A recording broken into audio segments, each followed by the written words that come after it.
Our veterans go to war. When they come back, they have services for their PTSD. Our civilians don't, and they've been in a war right here in our own country. They didn't sign up for it. It just happened to them. Sandy Phillips is aware of life changes after losing a child in a mass shooting. The San Antonio mother lost her daughter in the Aurora, Colorado theater massacre. Our neighbors in Sutherland Springs, Santa Fe, Midland, Odessa, and across the country now know that too. Sandy says life after these tragedies is possible. You just need very special help right away. All new at 10, Anastasia Bolton and Jose Sanchez show us the unique group that was available in El Paso. An entire country is focused. Victims who were affected. We're shopping in Walmart Saturday. They're all different and they're all the same. It's another shooting. They heard gunshots inside as they were. Another city. By now, we all know what happens after a mass shooting. Almost the same thing happens every time in almost every single one of them. If you are just joining us, The breaking news alerts, social media updates, body counts, At least 8 have been killed. thoughts and prayers, We need to pray for them. Pray for the ones that aren't okay. and the public moves on. There's so many. Lonnie and Sandy Phillips never get to. We have been to 15. Sandy and Lonnie Phillips travel the country. They've been to 15 mass shootings since their daughter Jessica Gowie was killed in one. In an Aurora, Colorado movie theater in 2012. We got a phone call from inside the theater telling us what had happened. So that was incredibly traumatic.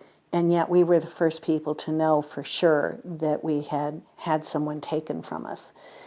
But there was no handhold.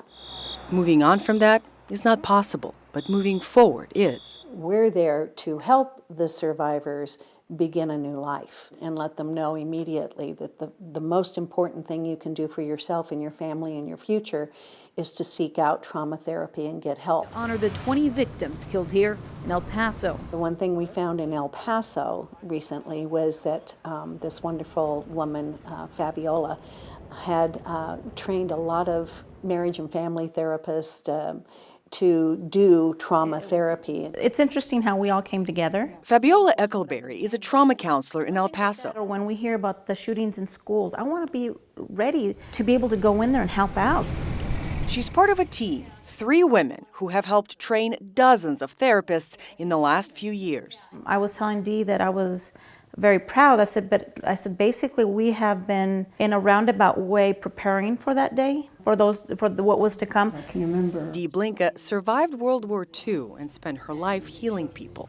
And I thought when I was 7 and we were getting bombed in England, and I made a promise to God, if you save me, Lord, I want to help people who feel anxious. And Rhonda Russ, a former cop, now a therapist. But when you're seeing the Walmart employees walking over and they just have this look on their face like, oh my God, I can't believe that this just happened to us. But I'm just thinking, we're gonna take care of you.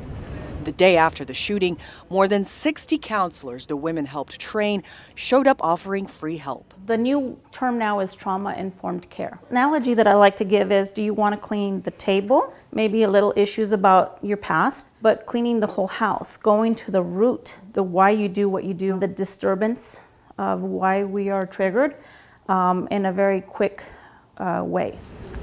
We all know what happens after a mass shooting.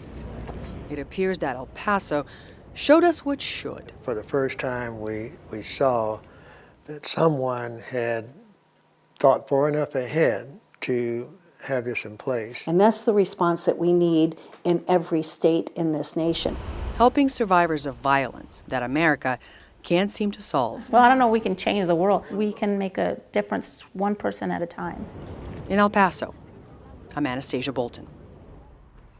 Lonnie and Sandy Phillips say they are working state by state to organize a response to the mass tragedies. They'd like to be able to respond with the survivors like themselves and trauma therapists immediately to help with PTSD.